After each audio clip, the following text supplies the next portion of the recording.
You can survive a bad review. You can survive a canceled multi-million-dollar Spotify contract. You can even survive your luxury lifestyle show tanking to a humiliating number 383 on the global charts. But in the ruthless world of Hollywood, there is one thing you can absolutely never survive. You cannot survive becoming the ultimate late-night punchline on live television. It just happened and the internet is completely melting down. Jimmy Carr, the man who delivers career-ending savagery with the calm voice of a man reading his weekend grocery list, just walked onto the Saturday Night Live stage. He didn't just joke about Meghan Markle. He systematically dismantled the entire Sussex brand in exactly 90 seconds of live, unedited television. Reports are already leaking from behind the closed doors of Montecito that the Duchess was left completely distraught, breaking down after what insiders are calling a coordinated Hollywood hit. But was it really just a joke? Or was it the exact moment the match got struck on a multi-million-dollar empire? The world was promised the Hollywood comeback of the decade. Instead, we got a public disaster. How did a project backed by massive publicity and global attention end up facing questions nobody expected? If you think you've seen them get roasted before, you haven't seen anything yet. Trust me, you will want to hear the exact line that broke the internet. Let's dive straight into the absolute chaos behind the scenes. The studio lights at SNL had barely dimmed before the phone lines between New York and California started burning. It turns out that you can only push the public narrative so far before the entertainment industry decides to push back with absolute venom. The immediate aftermath of that 90-second live monologue has completely exposed the massive fracture beneath the surface of the Sussex empire. For years, the strategy was simple. You grab a camera, you sign a multi-million-dollar deal, and you tell the entire world how incredibly difficult it is to live a life of absolute privilege. But the moment Jimmy Carr stood under those live television lights, the entire illusion evaporated into thin air.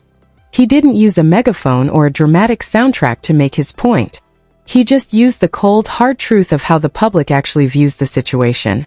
The real controversy here isn't just that a comedian made a joke on a late-night show. The controversy is that everyone in that studio audience laughed because they knew it was true. It was the kind of laughter that signals the absolute end of a celebrity's cultural protection armor. Once the gatekeepers of comedy decide you are fair game, the entire Hollywood ecosystem follows suit. To understand the sheer weight of this breakdown, you have to look at the massive trail of failed promises left in their wake over the past few years. This wasn't an isolated incident. It was the predictable climax of a narrative that has been losing its grip on reality for a very long time. People are tired of the constant contradiction of demanding total isolation while simultaneously launching international PR campaigns. When they first landed in California, the media treated them like absolute royalty who were breaking free from a rigid system. They were handed everything on a silver platter. They got the Spotify deal, the massive Netflix contract, and a global audience that was genuinely ready to cheer them on. But as the months rolled by, the actual output began to look incredibly thin compared to the massive hype. Think about the Spotify disaster that started this downward spiral. You sign a deal worth tens of millions of dollars, you deliver exactly 12 episodes of a single podcast series, and then you completely disappear from the platform. It got so bad that the literal head of podcast innovation at the company openly called them grifters on a public broadcast. That wasn't a critic speaking. That was the person who actually signed the checks. Then came the highly publicized Netflix lifestyle project that was supposed to redefine her career in 2025. The world was told this would be the ultimate digital comeback, a masterclass in modern branding. Instead, the final product looked like a bizarre parody where a duchess instructs people on how to cut pineapples and move snacks from one plastic bag into another bag. The data tells the real story of this decline. When the charts came out for the first half of 2025, her show didn't just miss the top 10. It didn't even scrape into the top 300. It landed at a thoroughly embarrassing number 383 on the global list.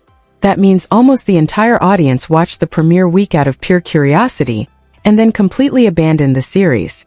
You simply cannot maintain a luxury brand when your primary content is ranked lower than obscure, late-night cooking reruns. It raised a very uncomfortable question that Hollywood executives had been whispering about behind closed doors for months. Why are media companies paying millions of dollars for an audience that clearly does not care about the actual product? The contrast becomes even more brutal when you look at how the rest of the entertainment world functions. In Hollywood, you have to work incredibly hard to stay at the top. You have to deliver consistent ratings, sell tickets, or produce viral content that keeps people engaged. But the Sussex brand seemed to believe that their mere existence was enough to justify the massive paychecks. The public has spent years watching this pattern repeat itself over and over. First comes the massive announcement of a new partnership, followed by months of endless headlines and intense secrecy. Then comes the actual release, which inevitably underdelivers and fails to capture any real cultural staying power. And finally, when the criticism starts, the narrative immediately shifts back to victimhood. This exact cycle is what Jimmy Carr targeted with such surgical precision on the live stage. He didn't focus on the old tabloid drama or the family feud in London. He focused directly on the present reality of their commercial failures. He pointed out the sheer irony of a prince giving up his homeland to end up pitches for voiceover work to Disney executives at movie premieres. The reaction inside the SNL studio was instantaneous. Sources close to the production team claimed that the writers didn't even have to exaggerate the material, because the real-life headlines read like a comedy sketch already. When you have a prince complaining about how difficult it is to teach his wife how to curtsy to the Queen of England, the comedy writes itself. The feedback from the live audience proved that the American public has completely lost patience with the woe is me narrative. The crowd wasn't just laughing at the jokes. They were laughing at the absurdity of the entire situation. It became very clear that the initial wave of global sympathy has officially dried up, leaving behind a very cynical consumer base. This live humiliation has reportedly triggered an absolute state of panic behind the scenes in Montecito. For a brand that relies entirely on maintaining a polished, highly controlled image, a live network television roast is an unmitigated disaster. You cannot edit out the laughter of a live studio audience, and you cannot issue a press release to change the minds of millions of viewers. The internal reports leaking from their camp suggest that the focus has now shifted to damage control, with emergency meetings being called to figure out how to salvage the remaining contracts. But the damage done by this public roasting goes far deeper than just a few awkward headlines. It has fundamentally altered how the industry views their commercial viability moving forward. The biggest issue they face now is that the mockery has become completely mainstream. It is no longer just British commentators criticizing their choices. It is the very heart of American entertainment, turning them into a weekly joke. When late-night comedy shows start treating your life choices like a running gag, it becomes almost impossible to pitch yourself as a serious global leader. The sheer scale of the backlash is growing by the hour, with clips of the monologue racking up millions of views across every major social media platform. The internet comment sections are flooded with people echoing the exact same sentiments that Carr delivered on stage. It seems the public has collectively agreed that the dream they were sold was significantly bigger than the actual reality. As the pressure continues to build, the focus is turning toward the potential fallout for their upcoming media ventures and remaining corporate partnerships. The industry is watching very closely to see how the major networks react to this sudden shift in public sentiment. The reality of the situation is that no company wants to be associated with a brand that has officially become a national punchline. This brings us directly to the secret documents and emergency strategy meetings that have been taking place behind closed doors since the episode aired. The panic is no longer just about public relations. It is about protecting the very financial foundation of their entire American operation. The cracks in the wall are widening rapidly, and the true scale of the internal crisis is about to be exposed.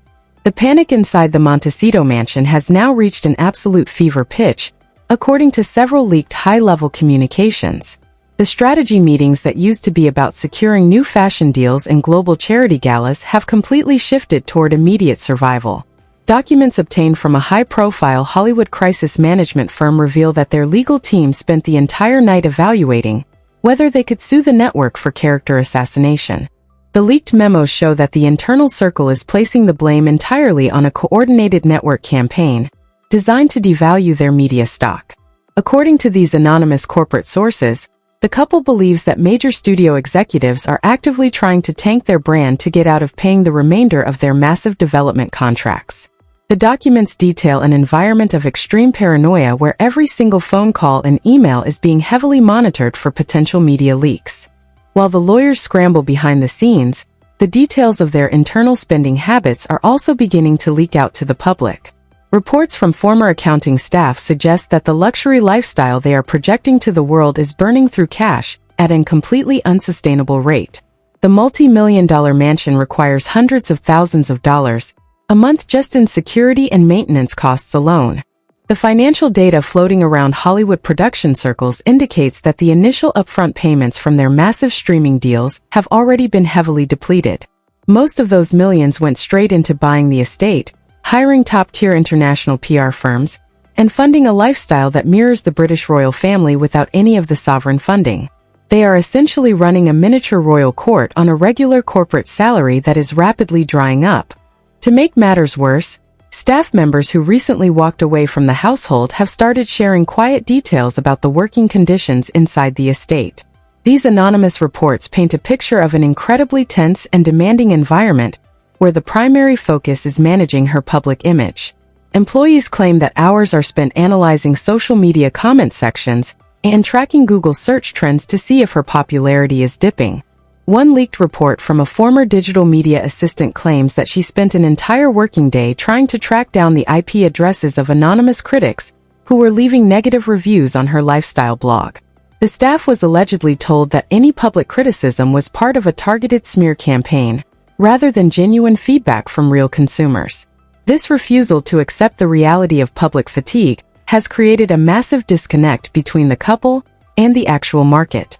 The situation becomes even more chaotic when you look at the lavish spending that continues despite the lack of commercial success.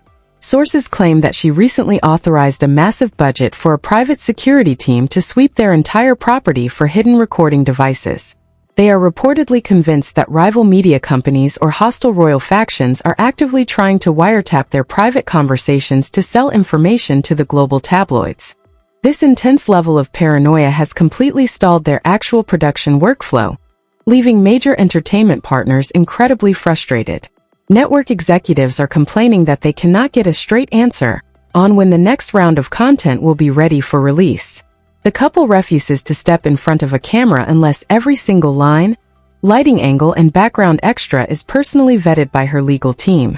The public reaction to these leaks has been absolutely brutal across every single digital platform. Online forums are entirely filled with industry professionals and regular viewers who are completely done with the endless excuses. People are pointing out that real Hollywood stars face immense criticism every single day and simply continue to work hard without demanding international sympathy. The narrative of being global victims has completely lost its power because the audience can see the massive privilege behind it. You cannot successfully pitch yourself as a champion of the poor and oppressed when you are living in one of the most exclusive zip codes on Earth. The hypocrisy of preaching about environmental preservation while flying on a private jet to receive charity awards has finally broken the public's trust. This sentiment is precisely why the live studio audience on late-night television didn't hold back their laughter during the roast. The joke wasn't just funny because of the writing. It was funny because it perfectly articulated the exact frustration that millions of ordinary people have been feeling for years. The laughter was a collective release of tension from an audience that is entirely exhausted by the constant media manipulation. The corporate fallout from this public shift is already beginning to manifest in a very real way. Several high-end luxury brands that were previously in deep negotiations to sponsor her new online marketplace have quietly pulled out of the deals. Internal marketing emails from these companies show that executives are terrified of being hit by the massive wave of negative publicity that now follows the brand everywhere. The data provided by these marketing firms shows that her endorsement value has plummeted to an all-time low among the key consumer demographics. The core audience of young, affluent buyers views her as an outdated figure who relies too heavily on old drama rather than modern innovation. They are looking for authenticity, and the highly polished corporate version of victimhood she is offering simply does not resonate anymore. The pressure is now mounting on the remaining production heads who signed those massive development deals years ago. Shareholders are beginning to openly question why millions of dollars are still being funneled into a production company that has only delivered one mid-tier podcast and a highly criticized lifestyle show. The demands for a full corporate audit of their content output are growing louder by the day. This brings us directly to the next phase of this escalating disaster, where the legal and financial structures supporting their entire American venture are about to face an unprecedented investigation. The corporate shield that has protected their private finances is beginning to crack under the intense scrutiny of industry regulators. The true scale of the crisis is about to move from the court of public opinion straight into an actual corporate boardroom. The internal panic has now translated into immediate corporate action, as industry watchdogs and network regulators begin to circle the entire Sussex media operation. According to highly classified financial briefs circulating among entertainment lawyers, a formal corporate probe is quietly being launched into the exact distribution of their production funds. The major networks are demanding to see a complete line-item breakdown of where the millions of dollars went if the actual content output remains so incredibly low. The legal teams representing the streaming platforms are reportedly looking for specific clauses in the original contracts that would allow them to terminate the remaining deals under a material breach of performance. The documents suggest that the executives are arguing that the massive wave of public mockery has rendered the brand commercially unmarketable. If the courts agree that their public reputation has suffered irreversible damage, the networks could legally walk away without paying another single dime.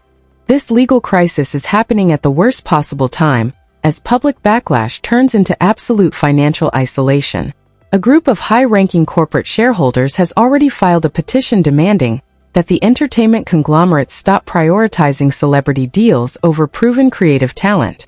The investors are furious that independent creators are being starved of budgets, while a single couple is handed nine-figure contracts to produce shows that land at number 383 on the global charts. The pressure inside the media boardrooms is mirrored by a massive uprising among regular consumers who are actively boycotting any platform that continues to promote their content. Online tracking data shows that subscription cancellation threats spiked immediately following the live television roast, as viewers look to distance themselves from the ongoing drama. The public has made it completely clear that they will no longer financially support companies that insulate billionaires from the consequences of their own choices.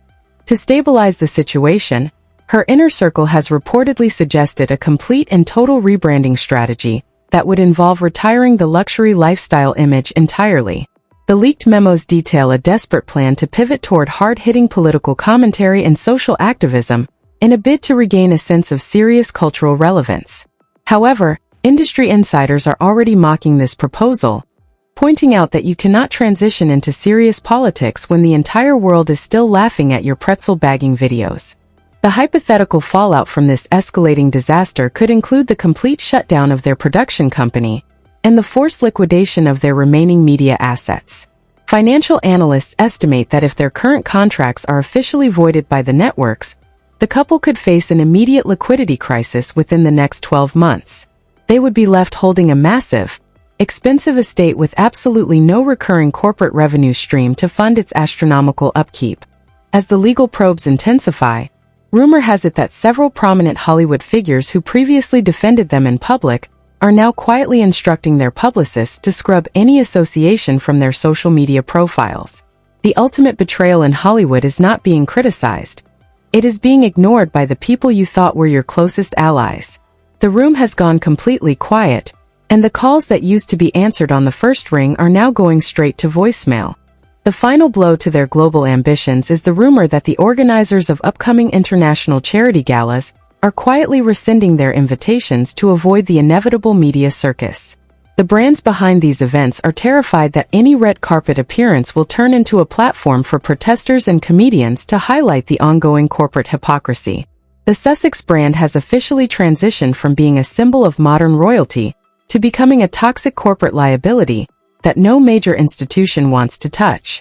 The entire saga has exposed the deep undercurrent of fatigue that has been building within the global audience for years. The entertainment industry is finally waking up to the fact that you cannot build a sustainable business model on the foundation of continuous personal grievance. The public wants substance, they want genuine talent, and most importantly, they want individuals who are willing to work hard without demanding a global sympathy tour. The ultimate conclusion of this investigation is that the illusion has been permanently shattered, and there is no PR campaign powerful enough to piece it back together. The live studio audience on that fateful night didn't just laugh at a set of clever jokes. They laughed at the end of an era of unchallenged celebrity entitlement. The true scale of the crisis is now on display for the entire world to see, and the final verdict has already been delivered by the people who matter most. The curtain has finally been pulled back, and the true reality behind the glitz, the glamour, and the multi-million-dollar contracts is officially on display. You can buy the biggest mansion, hire the most expensive PR teams, and demand absolute privacy through a megaphone, but you can never force the public to stay quiet when the illusion completely shatters. This live late-night television roasting was not just a passing media moment. It was the absolute turning point for an entire global brand. The entertainment industry has officially spoken, the consumers have made their choice, and the room has finally gone completely silent. But now the real question belongs to you. Who do you think landed the absolute hardest hit on the Sussex empire? Was it Jimmy Carr's surgical live takedown on the late-night stage, Chris Rock's brutal truth on his global comedy special, or Kelly Osbourne's unfiltered sledgehammer hit? Do you think this is the permanent end of their Hollywood comeback tour? Or do they still have one last strategy left hidden up their sleeve? Drop your thoughts, your theories, and your picks in the comments down below because I am reading every single one of them. If you want to stay completely ahead of the curve on the next breaking celebrity update, make sure to hit that like button right now and subscribe to the channel. Trust me, the next investigation is already underway, and the next major corporate reveal is going to absolutely shock you. Stay tuned, and I will see you all in the very next video.